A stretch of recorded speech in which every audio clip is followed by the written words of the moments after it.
What is going on, everybody? Welcome in. We are back. It's week 3 of college football season. Had a lot of upsets last week. Was a pretty crazy week. Was a fun week. So really excited to get into it. Going to be the same show as always. If you are new here, we break down every single game on the slate. We have a 13-game slate on Saturday. 26 teams to cover. We're going to cover all 26 of those teams. I'm going to hit every single player in detail, tell you all about who to play, tell you all about the snap counts, tell you all about the target shares, everything that you cannot find elsewhere for free. So the best free information available in college football DFS every single week, bringing it to you here on Daily Bread Media.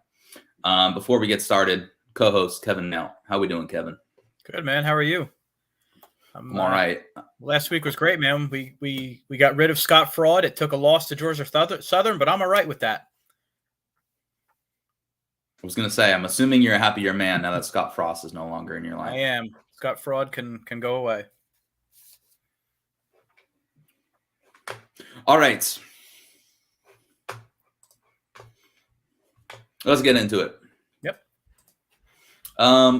DraftKings did some repricing first off. So they priced Purdue way too low, as they always do. I shouted this out on Twitter a couple weeks ago. Apparently, feds are watching because I set a lineup. I had Charlie Jones at like 3.8, 3.9, something silly. Aiden O'Connell was at his usual price of low sixes, 6.4, whatever, something stupid. So they redid them. I think the only price adjustment I noticed was Aiden O'Connell. Did you notice that Purdue, rather? Did you notice any other adjustments other than Purdue? I didn't. No, they're the only ones I noticed also. Yeah. So very odd. They messed up so bad. They completely redid the pricing. But here we are. First up, we're going to have Georgia going up against South Carolina. Over under in this one, 55.5. Georgia is a 24.5 point favorite. What are you thinking here for Georgia, Kevin? I wouldn't mind Stetson Bennett. I think he's 7.3. He's come down in price and he's been actually pretty good. So I don't mind the play. I won't have a ton, but I don't mind it. McIntosh at running back, he's been really good out of the backfield. I think he had like 7 catches 2 weeks ago, 5 last week. He's been scoring touchdowns that way. But at that price, it's a little bit too reliant. He doesn't get a ton of touches. So probably the only interest I have from a Georgia side is a little bit of Bennett. Just because they spread it out so much, it's hard to go anywhere else with them.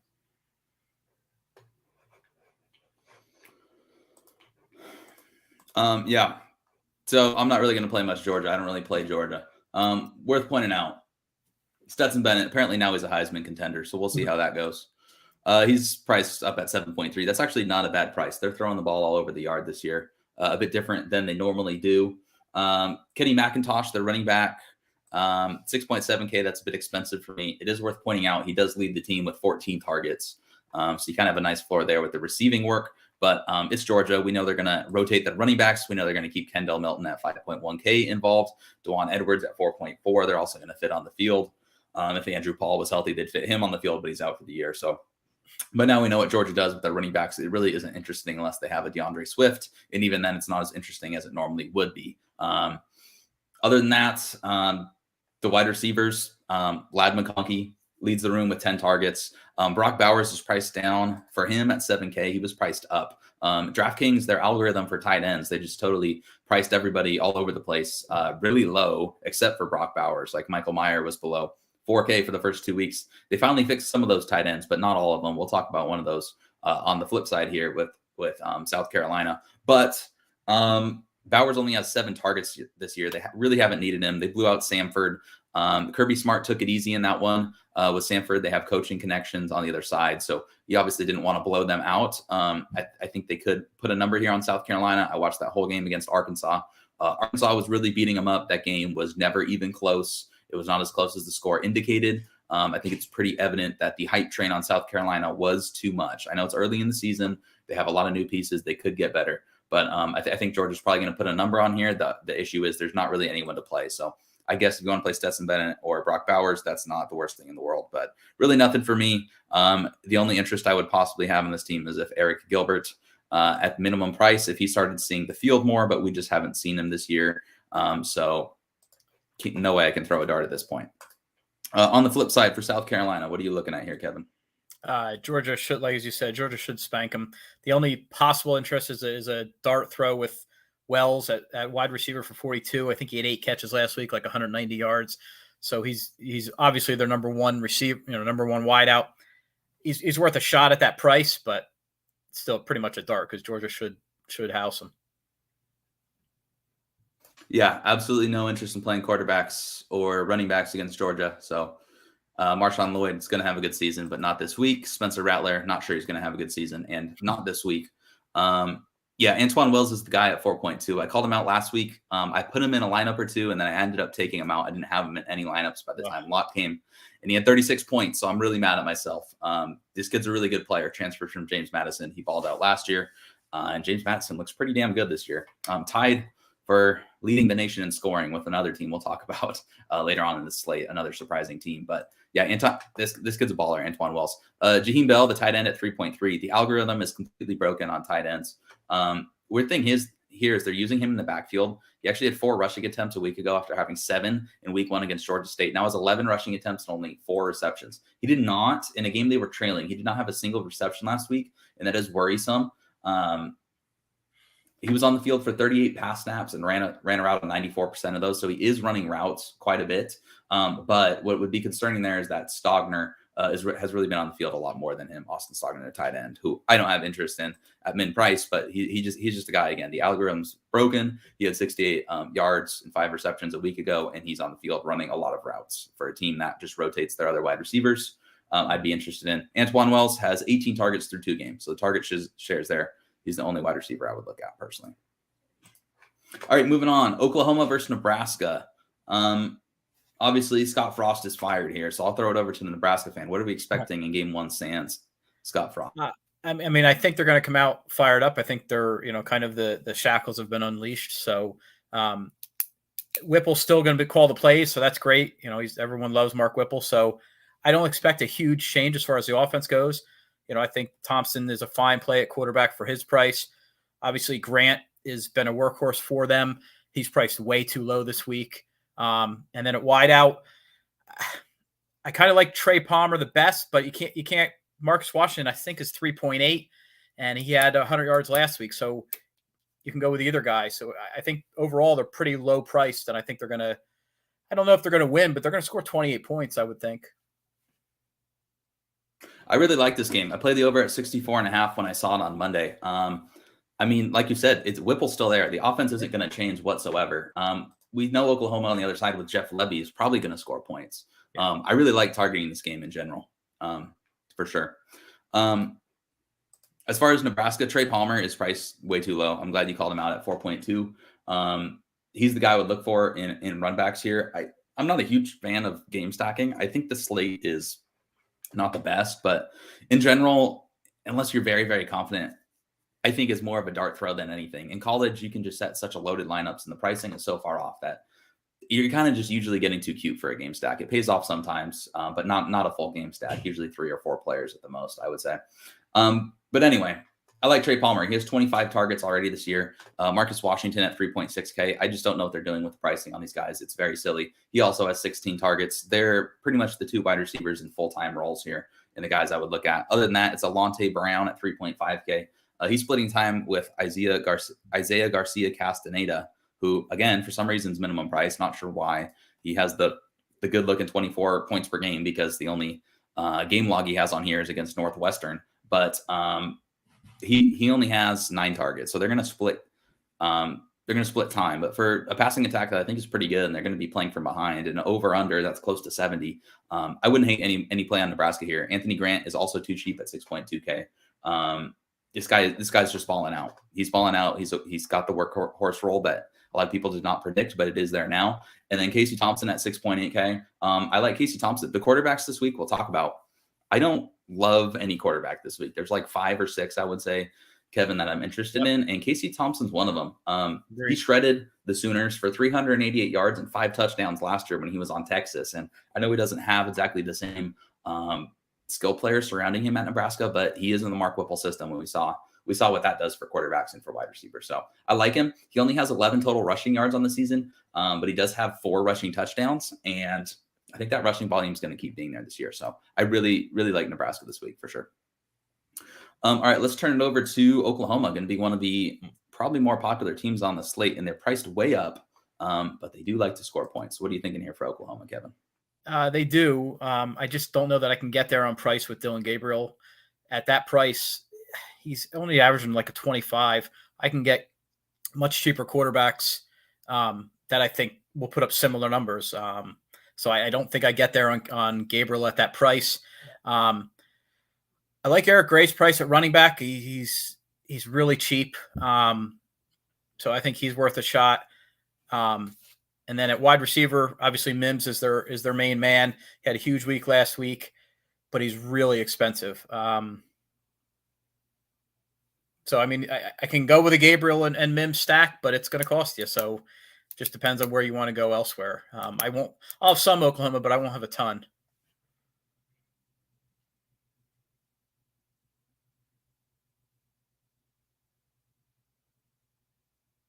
Nope.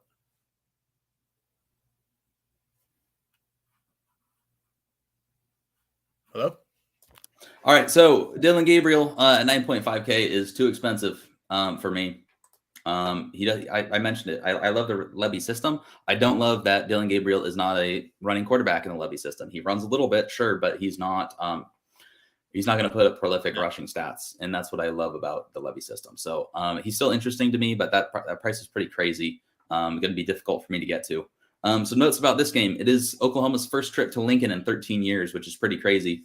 Oklahoma has won 28 of their last 32 road games, and they've scored at least 30 points in 36 of those 37 road games, their last 37. So they're going to score points here against Nebraska. Nebraska's secondary isn't great, and I thought they had a good defense a year ago. It's pretty clear they've taken a step back there early in the season. So if Northwestern was throwing the ball all over the yard, I could see Oklahoma having a decent amount of success. That makes me interested in Marvin Mims. We talked about Marvin Mims earlier. I'm not the biggest fan, and at 8.9K, that's crazy. But I think with the pricing, like the pricing's bad. There's some really cheap options, and we'll talk about them. You can kind of afford who you want, and I think paying up at Marvin Mims is affordable this week. Usually I would be scared off by that price, but I don't know this week. Their offense was terrible last week against Kent State. Kent State has one of the worst defenses in the FBS they have for a long time, and they showed that against Washington in the opener. And Oklahoma was losing in the first half. They looked god-awful offensively. They finally scored some touchdowns in the second half, and that was when basically Levy said, F it, our team sucks. Let's just target Mims every single time. And then Mims, I mean, he has 12 targets this year. It looked like every single one of those was in the second half last week. I didn't check. I'm guessing it's like 8 of them at least. So I think if they're going to keep going with that game plan, which is probably a good game plan because this Mims kid is pretty good. His route, every time he's never really been on the field full time, but his stats per routes run have always been elite. And now I think he should get more targets because Levy's wide receiver one usually produces. So I think I am buying in on Marvin Mims. I like him this week. Theo Weiss way too expensive. Jalil Farouk at 5K and Drake Stoops at 4.3K are going to rotate a little bit. Farouk has been on the field more, even though Stoops was listed as the starter earlier in the season. Farouk's actually had 49 snaps and Stoops has only had 25, so he's actually doubling him up. So I wouldn't hate going on Farouk, but I think it's getting a little adventurous. As far as running backs go, I think Gray's okay. He's expensive, but they're going to score a lot, and Major's going to be on the field a ton, so that does scare me as well. It's kind of a tandem play, but again, with an over-under this high, I can't talk you off of too many plays. All right, moving on. Purdue versus Syracuse. This is a very interesting one. Over-under is 59.5, and this one's line Purdue plus 1.5. That's something I like to look at. Are games that may not have the highest over-under on the slate, but have a decent over and under, and it's expected to be back and forth. So a chance of a blowout is very unlikely. A chance that these teams trade scores is highly likely, and that it's competitive and the teams are throwing up until the final whistle blows. So looking here, some game notes. Purdue is only 5-12 against non-conference opponents in their last 12 games away from Ross-Ade Stadium.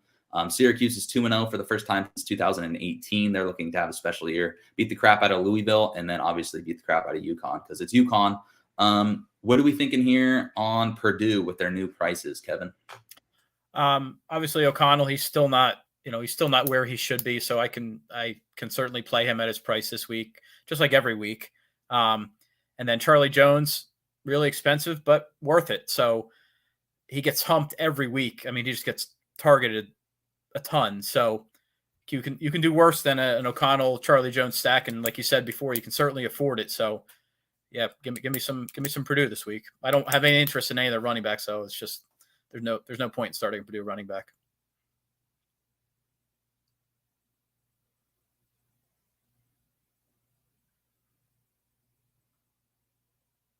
Oh, you're muted.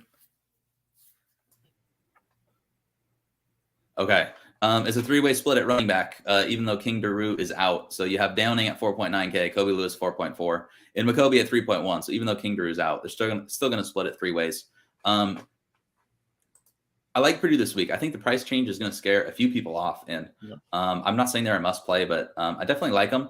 Louisville and UConn combined to connect on 79% of their pass attempts against Syracuse, just carving them up. And that's a Louisville team that's not really their bread and butter is completing passes. They hit some deep shots, and then UConn, I mean, have you seen the quarterback they were trotting out there? My God, that kid is awful.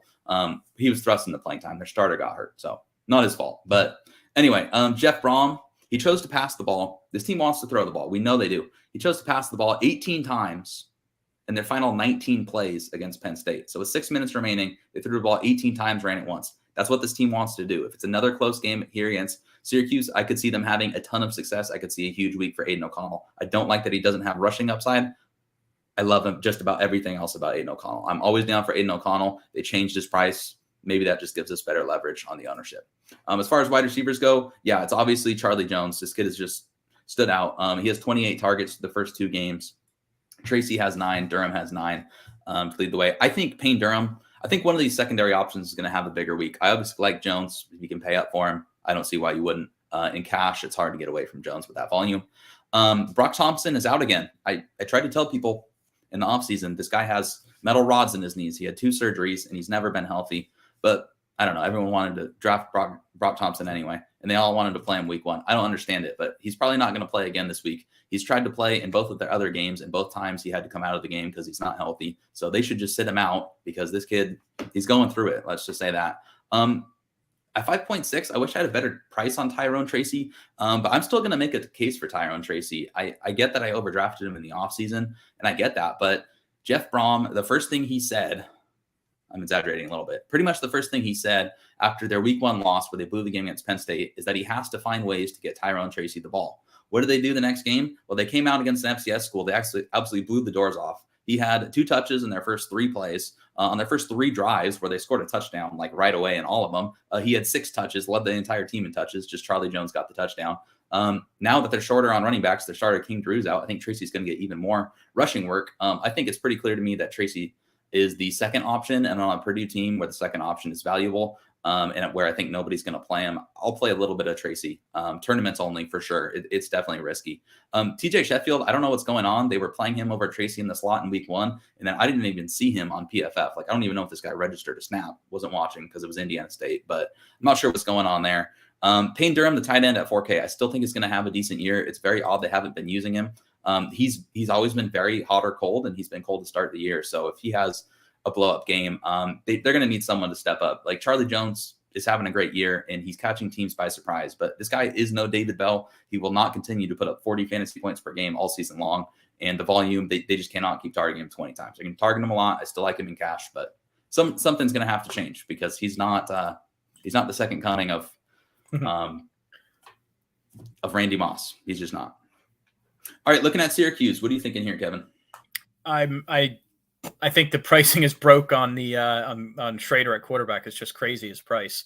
Obviously, we know he's a great runner. This year, he actually looks like he can throw the football a little bit, which is great. So at 6.4, I'm all in. Like you said, should be a close game. Should be throwing the whole game. So I'm all in on Schrader. Running back wise, Tucker's a beast. We know that. He's a little too expensive for me, so I probably won't have a ton of Tucker. I'm going to definitely have more Schrader. Wide receiver wise, I don't have much interest, so it's just going to be a Schrader alone play, no stack or anything, just Schrader. stack. And I'm glad you mentioned that. I got to bring it up every week. So first off, if I seem like I'm taking more time, me and Kevin are taking more time breaking down the point spread or how we see this one going or whether a team's overrated, I spend a ton of time on evaluating teams. And even though I don't even bet all that much against the spread, it just helps you in DFS. If you have a very strong read and you have a very strong read on game flow and what coaches like to do, like I said, if that game's close, if this game's close, Jeff Brom's going to throw the shit out of the ball, right?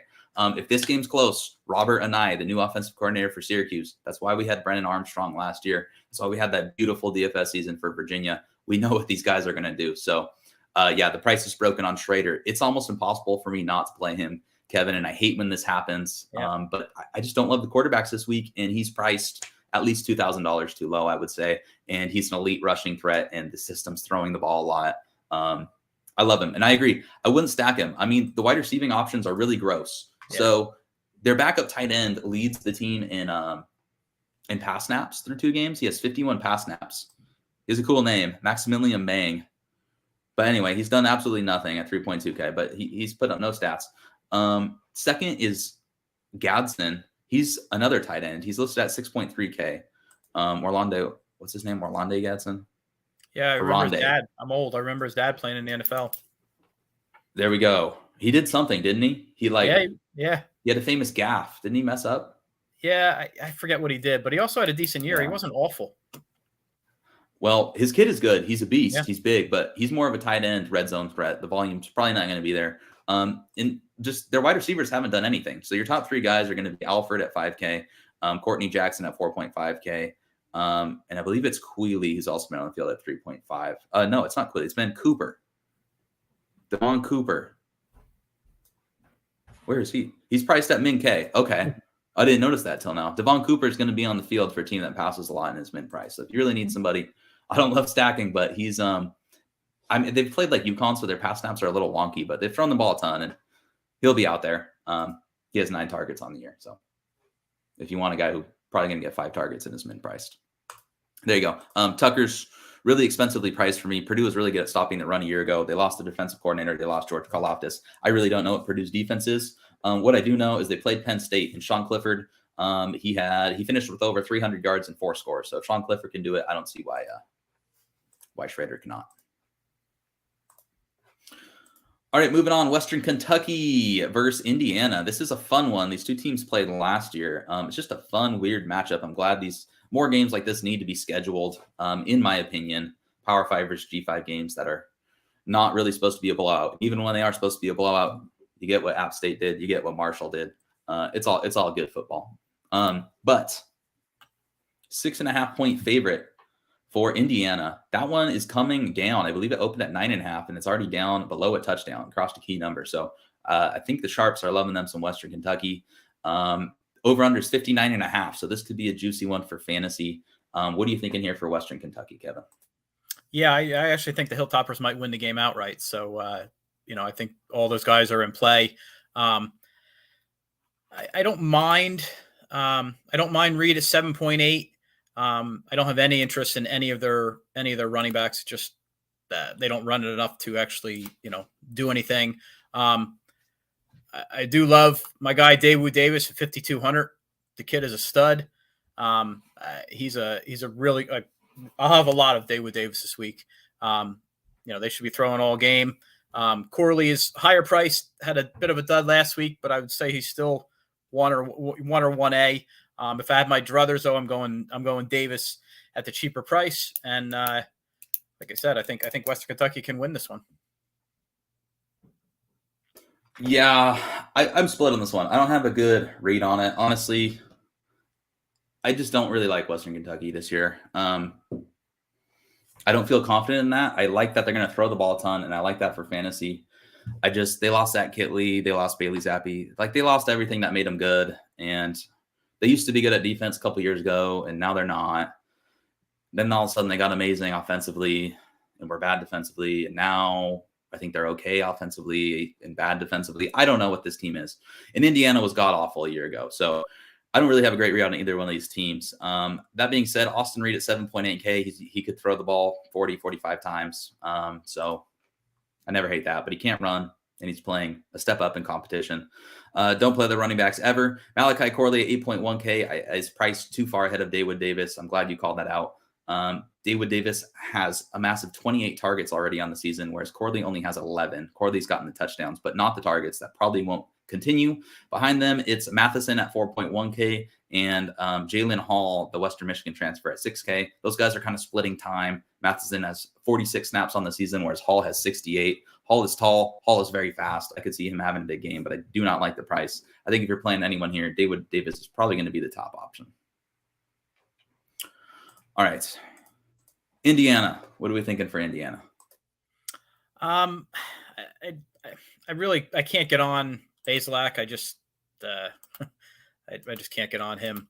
No matter what the price. I don't mind Shivers at 6,100, the Auburn transfer. He's a little guy, but he runs really hard. He had 100 yards last week, 20 carries. So if he's going to get 20 carries against as you said, a not so good Western Kentucky D, there's no reason he can't go for 102 scores. So at that price, I think he's a really good play. They actually do have a couple receiving options that aren't awful. DJ Matthews, he's probably their top guy at 5,900, but a guy that is also targeted pretty heavily is Cam Camper. He's 4,800. So I don't mind either. But they're kind of one-off plays for me. I'm not playing Bazelak and then stacking them. If I'm going to play a one-off receiver, that's fine. But probably my play here is Shivers at running back. I completely agree. I think Indiana, their offense is intriguing this year after being so bad. I completely agree with the three guys. I don't hate any of them. Cam Camper, it's worth pointing out, he's only 4.8K. He's cheaper than Matthews, and he has 17 targets to DJ Matthews 11. I don't think there's much separating these guys as the top two options. It's just DJ Matthews has gotten the 2 touchdowns. So I think those are a pretty good top two. In the running back Shivers, I might play him this week, to be honest with you. I think this team, it's Walt Bell as the offensive coordinator. I don't love Walt Bell, yada, yada. I don't think Western Kentucky's good defensively is what it is. And I think if Indiana is able to run the ball in this one, I think they're going to give Shivers a pretty good workload. We saw him get 20 carries a week ago against Idaho. And once they realized that was working, he was getting 7.8 yards a pop. They just kind of kept going to him. I lost count, but I think it was 3-4 runs this kid had in the second half of 15 plus yards. He's always been talented at Auburn. He was used mostly as a pass catching back at Auburn. So we know he could have that PPR upside if they choose to target him more. He has touchdown upside. He's a favorite upside. They have 40-point potential in this game. I like Shivers. The running backs I like are in that range in the low 6s, and there's not a lot separating them for me. So I don't know how heavily owned I'm going to be in him, but I definitely like it. And Bazelak he's whatever. He's fine. I don't love him. All right, moving on. We have Cincinnati versus Miami, Ohio. This one is pretty ugly, to be honest with you. Both teams are pretty ugly from a DFS perspective. Well, Miami's not usually, but their starting quarterback, Gabbert, is out for an indefinite amount of time, making this one very ugly. Cincy is 22-point favorites. Over-under is 50.5. What are you looking at here, if anything, on Cincinnati, Kevin? Probably the only interest in Cincy might be McClelland at 3,700, the running back. They do run a committee, but I think he was the first one out last week. Yeah, he was. 3,700. He's certainly worth a poke and a hope. He could easily get 100 and a touch and return value. It's not a great, it's not I'm not confident in it, but you could do worse at that price point. I completely agree. It's him and Kiner. So they had like 4 guys that looked like they were going to get snaps to begin the year. Ryan Montgomery is more of a scat back, in my opinion. He didn't play last week. If he plays, I might get to a different. There's other cheap options, but I think McClelland, certainly if you're setting multiple lineups, should be in your player pool a little bit. It was him and Kiner last week that split the workload. Kiner has 22 snaps this season. McClelland has 16. So neither one's seeing the field that much. I think Kiner's better. He's an LSU transfer. I think he's going to be the guy, but it seems pretty clear that they're going to split the workload, or they have been splitting the workload evenly. And this team is a 22-point favorite against a MAC team. Miami, Ohio does have a good defense for a MAC team. In the opener, they held Kentucky. I forget how many rushing yards Kentucky had off the top of my head, but they didn't do shit on the ground, is what I'll say. They did better against Florida next week than they did against them. So I don't know if that's going to hold up against Cincinnati. Probably not. Like, Cincinnati's a really good team. I think Cincinnati might be better than Kentucky. But anyway, wide receivers, I never play them. That's a rule I have here. If you want to know their targets, Tyler Scott's leading the way with 15. Josh Wiley, the tight end, at 3.9K is too cheap. He has 10 targets on the year. Pauling has 10. I wouldn't expect that to continue because he's not on the field very much. Any interest at all in Ben Bryant at quarterback? No. Just play Prater, right? Yeah, I don't understand it, but I think it was one of the 247 guys because I'm a big Prater fan. Like this kid's the best recruit they've ever had at their school. Like, not exaggerating. And I don't know if it's just me. Like the kid looks electric. He was scoring touchdowns in the spring game. I thought he was going to have a big year. We know the system likes mobile quarterbacks. We saw Desmond Ridder. Desmond Ridder. I mean, Desmond Ridder's not a very good quarterback. Look at how highly he got drafted. Like it works there. And then I saw after last week's game, because Prater played in the second half, and like immediately he was just like, he was all over Prater. He's like, this offense was dynamic. With Bryant, he's fine. But with Prater, it's just a level of dynamism. This kid's a star athlete that defenses just can't account for. So there seem to be more people than just me in favor of it. But until that happens. All right, Miami, Ohio. Brett Gabbert is out.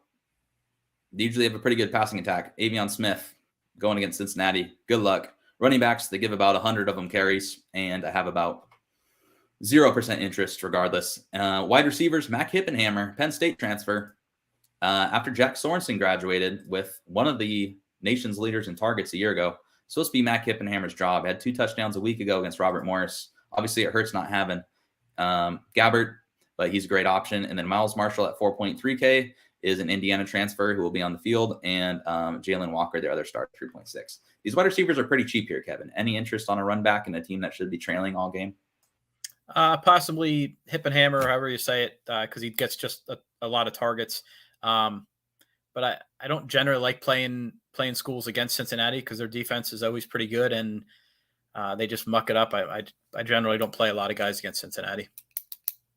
These are 2 ugly teams. They want the game to be ugly. So, like, Cincinnati, it's probably going to, 14-3 in the first half, and then they're just going to kind of run the ball. So, yep. I think that favors Cincinnati's running backs. Other than that, I don't know. I don't hate a Hippenhammer play, to be honest with you. Should have a big year. I don't hate it. It's not a good matchup. I don't love it. But, Sauce Gardner's not there. Kobe Bryant's not there. Rest in peace, Kobe Bryant. Okay. South Alabama, UCLA. This is a very interesting game. I'm not exactly sure if it is from a DFS perspective or not. We'll dive into it, Kevin. But I'm interested in this game. South Alabama kind of walloped Central Michigan as an underdog last week, and now they're a 15.5-point underdog against UCLA. Gee, when have we ever seen UCLA underperform in the non-conference? Oh, that's right. They lost to Fresno State last year. I don't think South Alabama's Fresno State, but I do think it's a good team. I do like what Kane Womack is doing there. We've seen Indiana's defense kind of fall off a cliff since Kane Womack left. So I don't know. Over under 16.5. I could make an argument both teams could score here. Am I crazy for liking this game? No, I agree. And South Alabama isn't awful. They should score, like you said. My interest there, I don't know if I want to pay for Bradley. He's only 6.1K, so he's certainly worth a flyer. He's going to be really low owned, so that's in a tournament.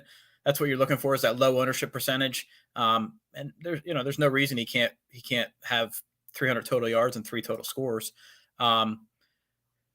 Probably my main interest though is Wayne at wide receiver. He's priced really nicely. You can get him in easily. He gets a lot of targets. So I definitely will have some interest there. I don't have much interest in Webb at running back. I mean, he's not expensive, but I just don't think they keep it close against UCLA by running the football. So probably not much interest there. I think Wayne is the play for me. But I certainly think they can keep it close. UCLA, they'll shit the bed on occasion. So UCLA is a difficult team for me to tab this year because they don't return much at all. I think I'm mostly lower on them. I liked them last year, and every time they played a team that had a pulse, they just shit the bed. They beat bad teams and then shit the bed. Like I said, I don't know if South Alabama's bad. I kind of like this team. I like what they're doing. I like the offensive pieces, and we know they're well coached defensively. I like Wayne. I think if you're playing a G5 guy in that price range, him and Hippenhammer, it's hard to go wrong. But I like Jalen Wayne. I mean, you guys know Jalen told Tolbert, he's playing on the Cowboys now. They basically said before the year, like, Jalen Wayne is filling that role. Like, they just flat out said it. Like, he's our replacement. He's at 98 yards in back-to-back games, 3 touchdowns already. UCLA's pass defense was god-awful a year ago. Like, really, really bad. Like, bottom of the country bad. I don't think their defense is good this year. Like, they had a close game against Bowling Green to start the year, and then they blew out Alabama State. So it's really hard to tell what's going on here.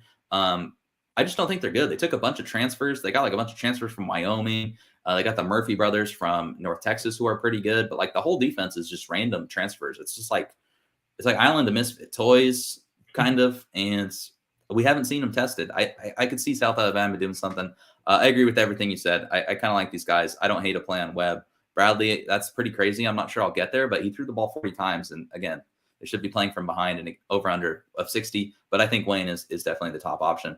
Lacey behind him has 13 targets on the year. Wayne has 20. So I'm not really sure why Lacey is that low price, but I'm not sure I'll get there. And then Voisin is the third wide receiver at 3.8K. All right, UCLA. Some weird stuff here. You can never trust Chip Kelly. So he says both Dorian Thompson-Robinson and Zach Charbonnet are going to play this week. You can never trust him. Like, remember that game? It was against Cincinnati, I think, to open the year a couple of years ago. And Josh Kelly was like a first-round pick in CFF. And he's just standing on the sidelines in pads, not playing. Yeah. No word, no reports. He's just standing there. That's what happened to Zach Charbonnet last week. Is he playing? I don't know. They even had him go to a press conference earlier in the week. So it made him seem like he was healthy and going to play. He just stood there in pads, didn't play. Dorian Thompson-Robinson got pulled in the second quarter, and he didn't know why. And he was upset. It sounded like he was mad. Like he wasn't even holding it back. And apparently it's just because they were blowing the team out. And he just took him out in the second quarter. Chip Kelly's weird. I don't trust him. He says both are playing this week. I think they're both going to play. That being said, interest in UCLA. Yeah, I mean, like you said, Chip Kelly, who knows with him. But I think DTR is a terrible quarterback. I don't think he's a good quarterback at all. That said, when he plays and he plays a lower level team, he's easily in play for 4 total scores and 350 total yards. So as long as he's good to go, he's certainly worth a play. I generally don't play him a lot just because I don't think he's very good. But and obviously Charbonnet at 6.4, whatever he is at, is just ludicrous. If he's going to play, he's he's an 8,000, 8,500, 9,000 place running back. So I have a lot of Charbonnet, but you just have to make sure he's playing, like you said, and hopefully you don't get the last minute Shanghai and kill some of your lineups. But at that price, he's pretty much an auto play. Yeah, I'm going to have a ton of Charbonnet. Obviously, I can't go too overboard with the weird Kelly stuff and him not playing last week, but I just love it for Charbonnet. That price is ridiculous. He should be at least 8,000. So I think I have to pull the trigger there a lot. He's one of the top running backs in the country. It's a Chip Kelly running back at 6.3. So South Alabama, for what it's worth, has been really good against the rush this year, only allowing 70 yards per game on 2.6 yards per play. And they played Lou Nichols last week. They played Central Michigan. It's a pretty good rushing team. That's a team that moved the ball on Oklahoma State. Couldn't move it on them. So I don't know exactly how good they're going to be, but they're not, if you see a group of 5 team and think they suck, they don't. Casimir Allen has been the top wide receiver. I called him out a couple weeks ago and didn't really have the faith in him. He's going to play in the slot. He has 17 targets. He has a full-time role with 59 snaps played. Jake Bobo is the outside guy, the only other full-time guy at this point. The rest are rotating, but he really hasn't done anything to do the transfer. I think we were both high on him, but he just really hasn't done anything, Kevin. Yep, nothing. I'm not even trying to pronounce his name. TMA, transferred from UCF. I really like this kid as a recruit. He was an athlete, a 4-star recruit. I grabbed him a bunch in Dynasty because he was going to play at UCF and be a big outside target. Caught a touchdown like a second career game. Transferred to UCLA. He's actually playing the third most of any wide receiver, and he's min-priced, but again, has done absolutely nothing so far. And as far as Thompson Robinson goes, I'm not sure I'll get there this week. I'm always fine with Robinson. He always has 40-point upside. He runs a lot. Like you said, bad quarterback, but great fantasy quarterback. All right, moving on. We have Cal versus Notre Dame. This is going to be an ugly fantasy one, so it'll probably be quick. 10.5-point favorite for Notre Dame. I don't have the stats up in front of me. Go check the Bears Twitter. I think Justin Wilcox is 23-9 as an against the spread as an underdog at Cal, and they're now facing a Notre Dame team that just lost to Marshall. So as a Notre Dame fan, I don't know why you should never be nervous playing Cal. Never. You should never be nervous. I don't know, but I don't even want to watch this one, Kevin. I don't want to watch it from DFS. I don't want to watch it as a fan. No. Why are these teams playing each other? They already play Stanford. Why are we playing another boo-boo Bay Area elitist? I know it's another Dame fan. You can't call people elitist. Stupid academic school that thinks they're better than everyone. That's probably just going to do nothing but upset us like Stanford does every couple of years. I don't understand it, but they're playing Cal. Jack Plummer's 4.9K. They got some running backs we'll talk about. I like their wide receiver, Jeremiah Hunter, at 4.7, but what are we thinking here? Again, they're not real exciting to look at, like you said. My interest is probably at 4,500 at running back. The freshman's been really, really good. I know he's listed as the or as a second running back, but he's not the or. He's I'd say he's probably their number one running back. And Laybourne from Marshall just ran all over Notre Dame last week, so I don't mind to play, and he's a good receiver out of the backfield too. So I don't mind to play at 4,500. That's probably the only interest I'll have in this game. This game's going to be ugly from the Cal side, so I probably just ought for me. I, without hesitation, can say I think Marshall has a much better offense than Cal. Yep. I'll just leave it at that. But yeah, I think Ott's going to be the RB1. Last year, they just randomly week to week would give Damian Moore carries and then Christopher Brooks carries, and you could never tell. But I don't see why they would take carries away from Ott because this kid's a stud true freshman. Notre Dame, Tyler Buckner's out for the year. He sucks, so who cares? I don't know who would have played him last week, Kevin. Definitely not me or you, right? The funny thing is, even for how bad he was in the winning lineup. So, was he really the millie? Yeah, or not the millie, but in the 50,000? Yeah, he was in the winning lineup. He ran for 2 touchdowns. Yeah, I mean he got you the 24, for the price. So, Drew Pine's gonna play. He's like 5'10", and he looked terrible when he came in, but he's at least supposed to be a pretty good backup. Michael Meyer 5'6", Lorenzo Styles 4'6" is going to be their best wide receiver. Running back, they have a 3-way committee. I assume no interest here. Or is there anyone you're looking at? Yeah, probably nothing. They're just not worth it. There's much better plays at that at those price points elsewhere. Yeah, Cal does have a pretty good defense, but they allowed 400 total yards to UC Davis. Like, I think Cal might just really suck, but I think the game script it's going to be low scoring. It'd be really hard for me unless like Freeman's pissed off. So I could see Freeman trying to make a statement. I don't really know if you can make a statement with no workhorse running back and a backup quarterback and no scholarship wide receivers, but I could see him trying to make a statement. So if you want to play Michael Meyer or something, thinking I don't know. Not for me. All right. Penn State versus Auburn. Oh my God. I love this game a year ago. This was a really fun one. Lines -3 in favor of Penn State, over-unders at 47.5. So pretty low one here. The Penn State guys are priced way down. You have any interest, Kevin? Clifford at 5.6 isn't awful. The guy gets no respect, and he can easily put up 25, 28, 30 points, fantasy points, and he's just so cheap. So, yeah, I'm on Clifford a bit. Stud freshman running back Singleton had a big week last week. He's going to face a much tougher defense. So, but at 5.3, again, he's not an awful option. They do split carries. A guy I really like at his price. Now, I was I was a little wrong on him. Actually, wait a minute. Let me make sure. Oh no, I was thinking Parker Washington. I think he's gonna have a big game this week just because I think they're gonna have to throw short to him. Auburn D isn't great, but it's the best they've played so far. So I think Parker Washington might be the play this week if you're going to pick a Penn State receiver. But that's kind of speculation. Plus, I'm a Parker Washington homer, so we'll see. I agree with everything you said. I don't really want to play Sean Clifford in this matchup, but he's 5.6K and he runs for a touchdown. So I don't know. And he has 3 really good wide receivers. I'll say it every week. The snap count on the running back is going to be worth monitoring. It was a 3-way split evenly in the opener against Purdue. And then last week, Singleton had 12 snaps.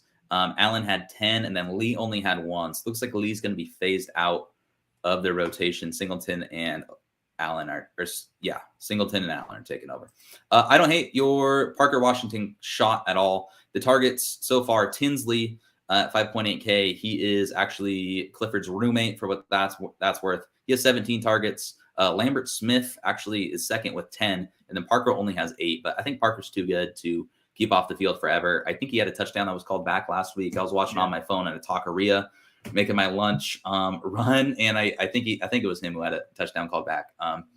But I don't hate it. He's 6.1 on FanDuel, where the prices are way higher. So yeah, that's what I was thinking. Yep, I'm going to play him on FanDuel for sure. Well, he's 6.1 on both sides, I believe.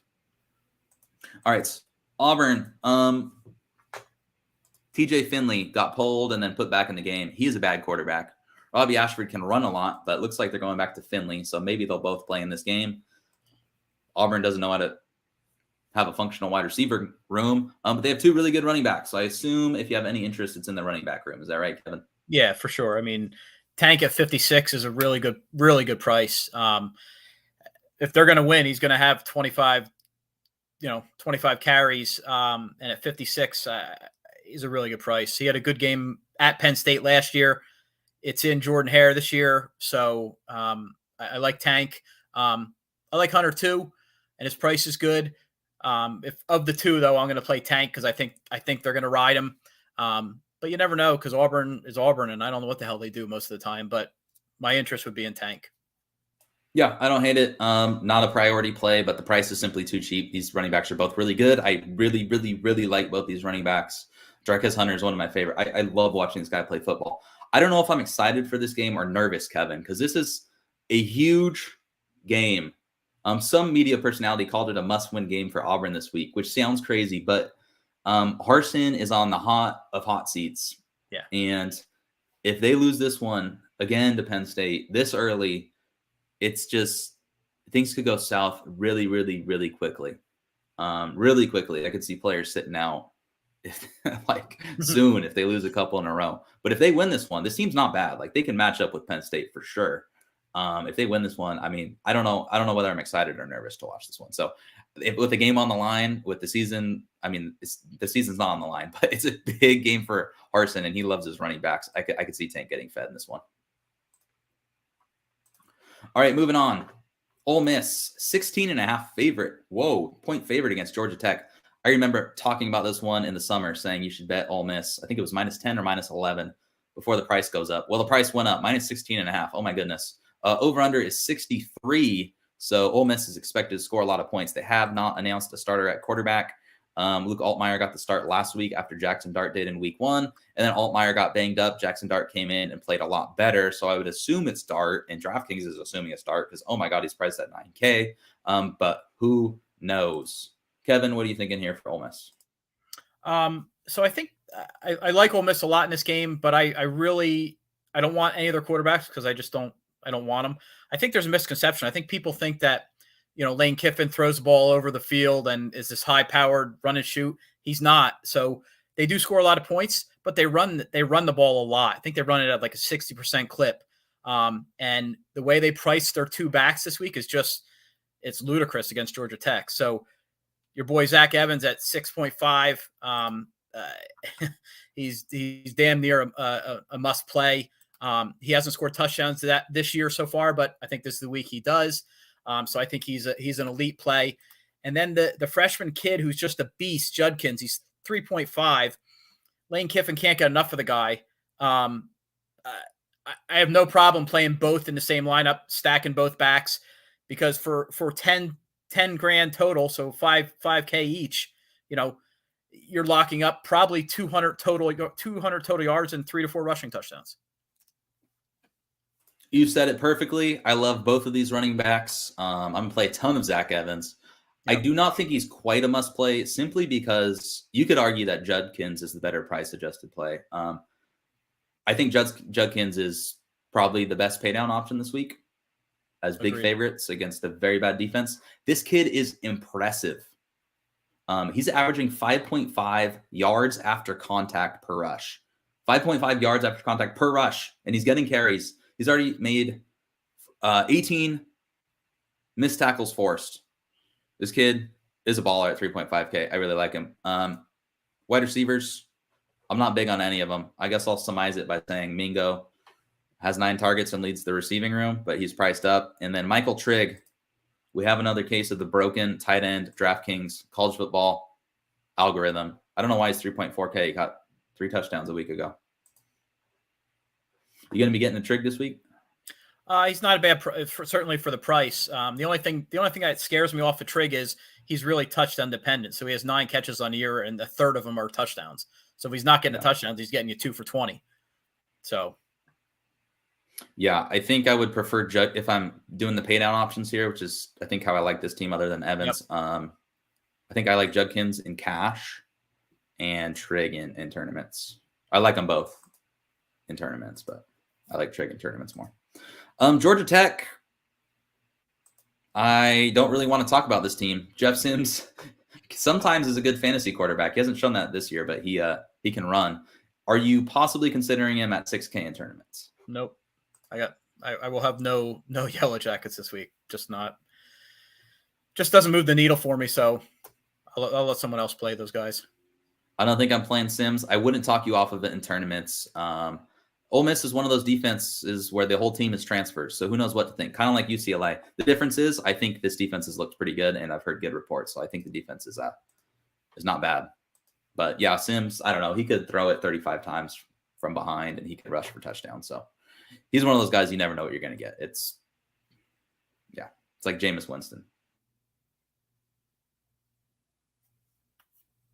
That's you. This game is interesting, Kevin. I do want to watch this game. And I have NIU down as a 2.5-point favorite, which kind of surprises me. Yeah. Okay. Over under is 58.5. Any interest here in Vanderbilt? I know we talked about them a week ago. Well, I'm a little shy because a little gun shy because Wright, I played him a couple times last week and he was brutal. Got yanked, was just terrible. That said, his price, against a good MAC team isn't awful, and he's a really good runner. So you could do worse. I just don't know if I'm going to get there because I'm a little gun shy with his performance. So we'll see. Ray Davis at running back, he's getting the carries. Not an awful play. A little pricey, I think. Like I said, I think why pay for him when you can get Zach Evans for 65? So I don't know that I'll pay for him. Wide receiver wise, I don't really like anybody. So I don't have a ton of interest. I can see people going back to Wright, but I'm a little scared of Wright this week. If you had a better price, I go down there. I just think Northern Illinois, they're a good team to target in DFS, both for and against, because they just don't have a good defense. It's kind of that simple. They won the MAC championship last year, one of the worst defenses in college football. It was kind of impressive. 6.5 yards per play allowed this year. They've allowed nearly 600 passing yards and 7 touchdowns in only 2 games. And they've played Eastern Illinois and Tulsa, hardly 2 giants. So Vanderbilt could hit them. But the pricing is just a little too far up, so it's hard to totally love them. I will say they priced the wide receivers wrong. I don't know why Will Shepherd is the third most expensive wide receiver at 5.5K. He leads the team with 24 targets. Jalen McGowan, I called him out a couple of weeks ago when he was way too cheap, and now all of a sudden he's 7.5K. Whoa, what happened there? He has 17 targets on the year, but no. All right. Oh, and by the way, I can't trust what Vanderbilt's saying because they said Rocco Griffin, the running back, is going to play last week, who had some carries taken away from Ray Davis in the opener, and then he didn't play. So I don't know if he's going to play this week. If he doesn't, that helps Ray Davis. All right, Northern Illinois. What are we looking at here, Kevin? Probably the interest I have here is running back Ontario Brown. It looks like he's taking over. So I think he had 20 carries last week. So it looks like he's becoming the main back. Really electric player. So I don't mind the play at, I think he's 5.5. I don't mind that against, they're still playing Vandy. So it's going to be a close game. So but other than that, I probably don't have any interest anywhere else on Northern Illinois. Yeah. I think these plays are fine. I'll probably have some Ontario Brown because he has really big upside. This kid's a home run threat. I mentioned him previously. He's just kind of over recruited for NIU. He's very talented. I was really surprised last week So far on the season, Brown has 35 snaps, Whaley has 21, and Blakemore. They insist on playing Blakemore. This team always insists on playing 3 running backs. Last year it was Ratkovich. Now they're getting Blakemore in there. I think he's going to keep seeing the field because they like him. I was really surprised Whaley only had, 4 or 5 carries last week? He only had 5 carries. Yeah. He was better than Brown in the opener. That really surprised me. I thought he was going to take over the RB1 role after that, and it was the total opposite. So I think this is a highly unpredictable backfield, but I think Brown is probably the top play. If you really want to punt, Blakemore's not bad, but I like Judkins more. And I'm not playing their wide receivers, and I'm not playing their quarterbacks. Vandy's defense, their rush defense has been okay. They're allowing 151 rush yards per game. They allowed 151 to Wake on 3.8 yards per carry. That's their average on the season as well, as 3.8 yards per carry. So Clark Lee is a good defensive coach. I think they're getting better. I think they're going to get run on a little bit, but I'm not sure they're going to give up 300 plus, All right. BYU versus Oregon should be a great game. BYU is plus 3.5. They're also plus 140 on the money line. I call that out for absolutely no reason. Definitely not because BYU was 5-0 against the Pac-12 last year, and Oregon doesn't look very good. Over-under is 58.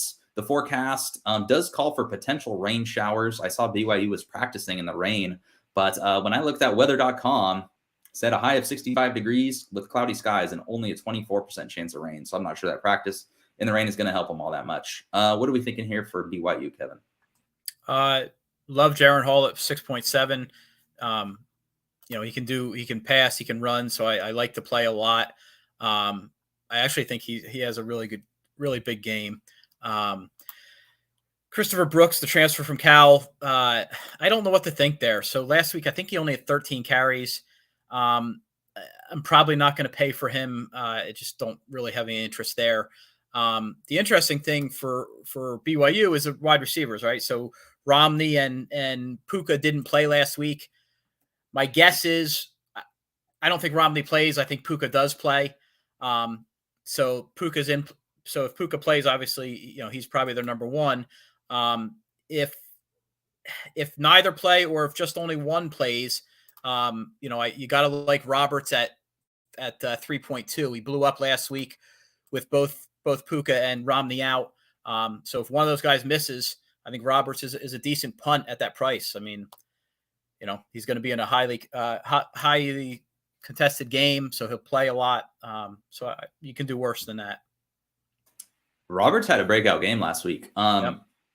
This wide receiver, this is the second time we're saying this, the BYU wide receivers on the slate are going to decide a lot for me because so I'm conflicted here. I think I like Roberts either way. He's listed behind Puka on the depth chart, and I think I agree with you. Puka has a better chance of suiting up.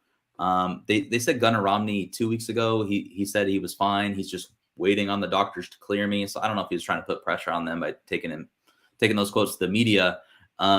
But that kid's always hurt. And then Puka Nacua, that foot injury did not look good to me. But they said, these guys are both game times decisions. I think Nacua has a better shot of playing. I think Nakua's better, and I think he's way, way, way underpriced. So if he plays, he's a fantastic option. Keanu Hill's probably going to be the wide receiver 3 no matter what at 3.5K. So he's way underpriced, even though he hasn't really done a whole lot this year. That's just simply too cheap. You have Rex and Holker, the 2 tight ends. They're also too cheap. I'm not really going to recommend playing them because there's better pay down options. They're way too cheap. But yeah, this guy Roberts, I get that he's not listed behind Romney on the depth chart, but I think they have to get him on the field. That was against Baylor. Baylor's good defense. That was a huge win. And this BYU team, man, they're going after every game. Their schedule is very difficult. Week after week, playing Baylor and then Oregon the next week. I love the way they schedule. It's great for a viewing experience. It's just very hard to tell what his role is going to be. I think they're going to have to get him on the field. I think I like Roberts a lot at 3.2. Running backs, I'm glad you pointed out, by the way. Christopher Brooks has played 34 snaps this year, and Lapini Katoa has 26. So all that talking up they were doing, they spent months and months and months hyping Christopher Brooks as the new workhorse. It has not been that way. And Katoa, I think, is the one who got the game-winning touchdown in overtime. Yep. I believe. All right, Oregon. Everyone's insanely cheap. Any interests in the options here? I just can't go there with Bo Nix. He stinks. I know he had a decent week last week, but BYU is always has a good D. Bo Nix is dirt cheap, but I'm not going there. I'd rather pay $100 more and at 5.6 get Clifford. So I won't have any Knicks. I also don't have any interest in the running backs. just nobody does it. Franklin at 4.9 at wide receiver. I think he had 10 catches last week. Stud recruit. So he's probably the only interest if I'm playing any Oregon Ducks is Franklin. But even that, I'm not real confident in it. I don't hate these guys as a one-off. I might even play some Bo Nix. I get it's ugly. I get it, but I think his wide receivers are decent, and he runs a little bit, and they're at home, and it's 5.5K. I don't know what to think about BYU's defense. I really don't, because they were really bad last year. I don't want to say really bad. They were good to target against in DFS. They were not good. They returned all 11 starters this year, and they were kind of unhealthy last year, so I was expecting them to take a step forward. They looked great against Baylor. What I will say against Baylor lost their entire wide receiving room for a year ago. This Monterey Baldwin kid looked like the clear-cut wide receiver one after a week and a couple quarters, and then he got hurt and missed that game. And their passing attack fell off a cliff. Like in the fourth quarter, they finally figured out how to run the ball, and that was all they were doing. Like Blake Shapen looked lost. He had no receivers to throw to. I don't think that's the case with Oregon. I think Oregon, they looked lost against Georgia, but BYU is not Georgia. I could see them scoring some points here. So I don't hate that. And I agree with you. So Franklin has 12 targets to lead the team. The tight end Ferguson is actually second with 9 targets, but not a ton of interest for me. Other than that, they just rotate their guys too much. Chase Cota has 8, and then Thornton has 7. Other than that, it's Cota who's actually been on the field second most, other than Franklin, but no interest for me there. As far as the running backs go, they are rotating a perfect 4-man split. They have 4 different guys with between 11 and 18 snaps this year. And then Cardwell, who everyone thought was going to be the RB1, actually has the least amount of snaps of them all with 11. And they keep starting a different guy every week. I think they started Marquise Irving one game and then Noah Whittington the second. So who the hell knows what's going on there? Absolutely no interest in me in a 4-man backfield.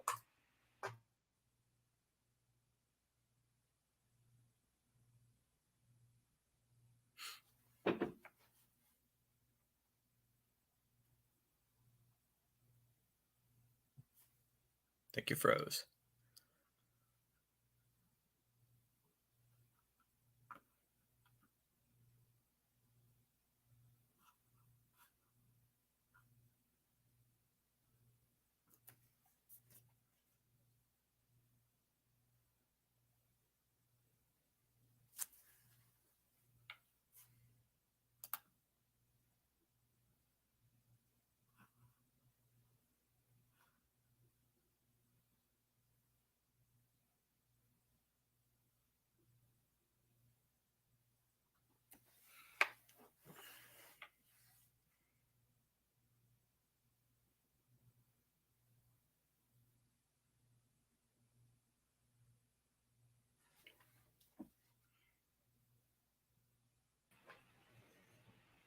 I'm back.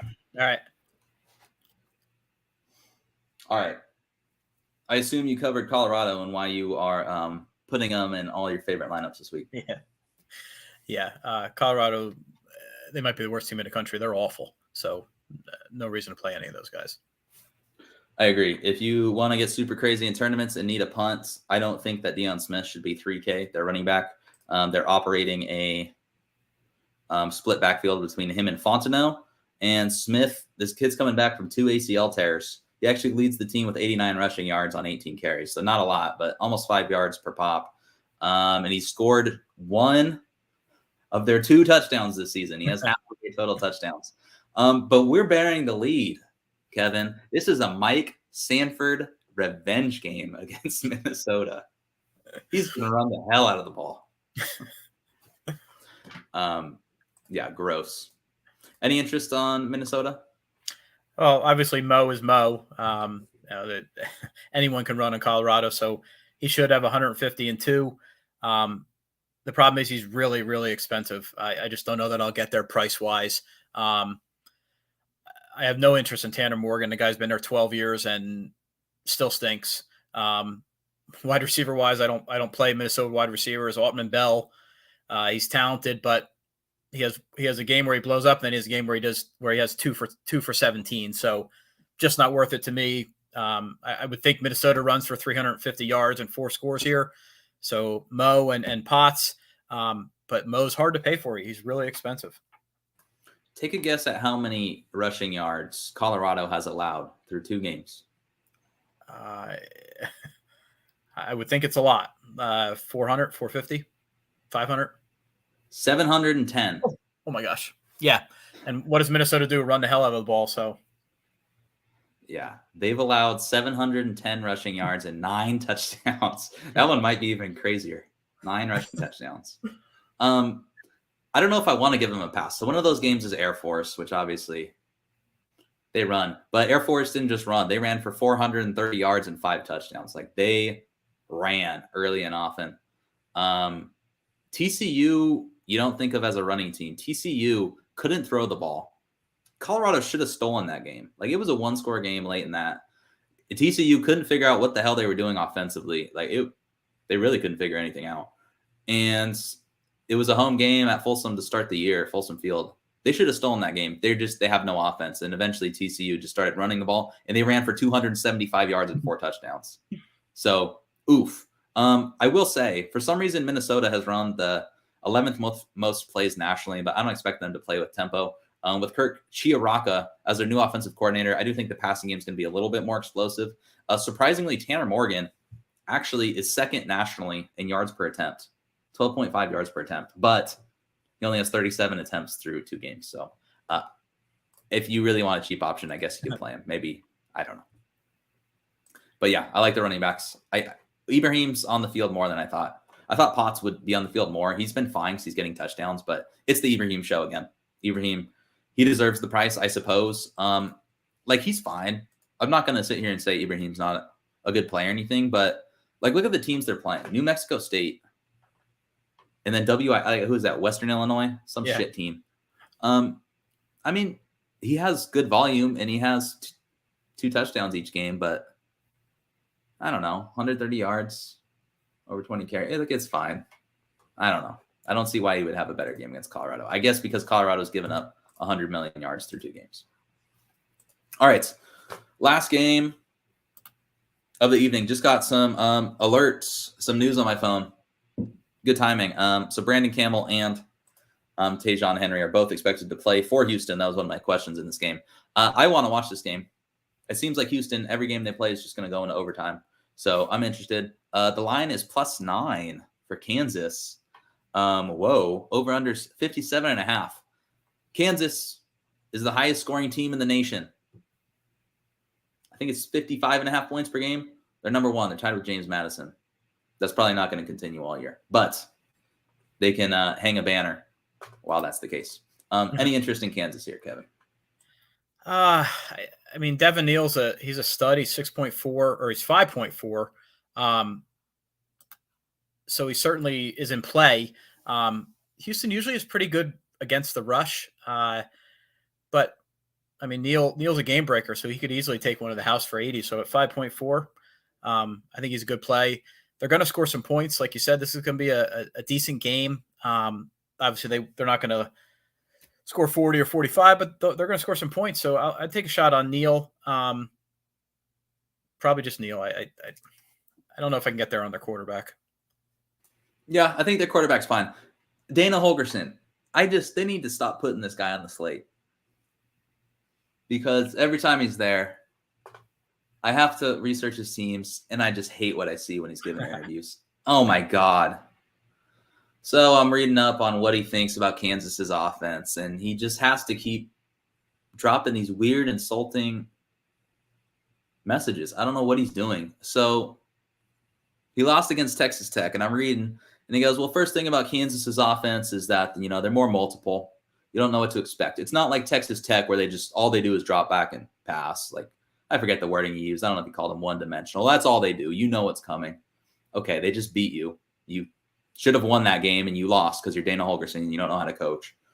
Anyway, and then he's describing, well, Kansas is different. They're very multiple. They're running. Their quarterback, he's really more of a running back who can throw the ball, is what he said. I'm like, dude, you don't call the opposing quarterback more of a running back. Like, have you ever coached before? Are you new? I don't like Dana Holgorsen. I hope he loses. I love Lance Leipold.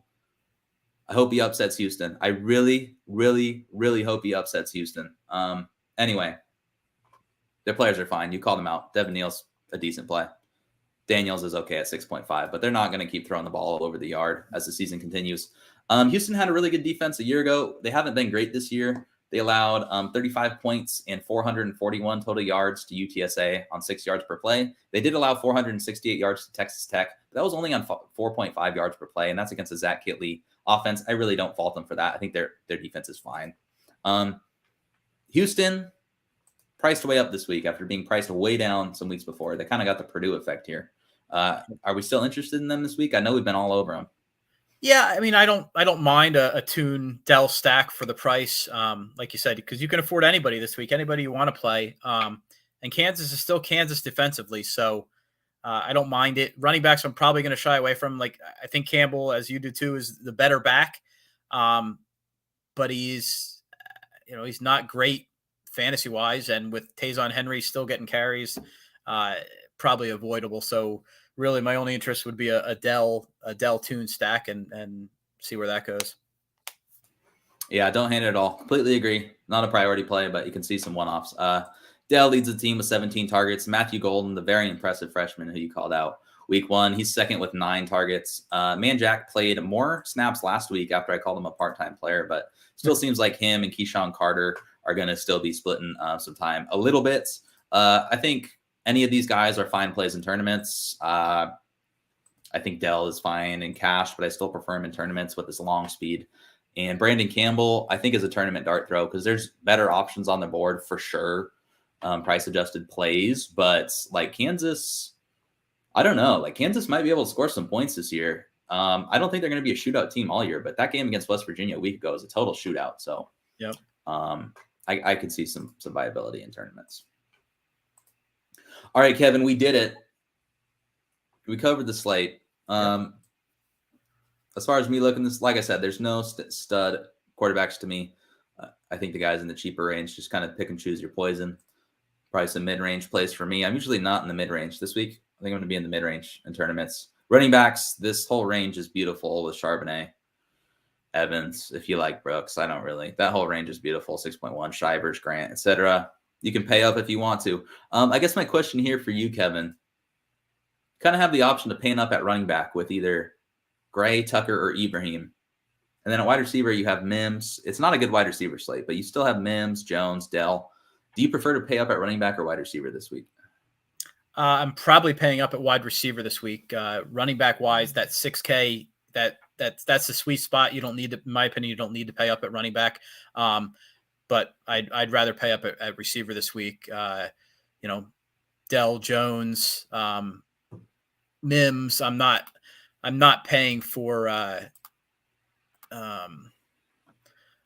Cole Tucker, but or Corley, but Jones, Dell, and Mims for sure. I think that's a better pay up than the running backs because I think you get really good production from that mid range at running back this week.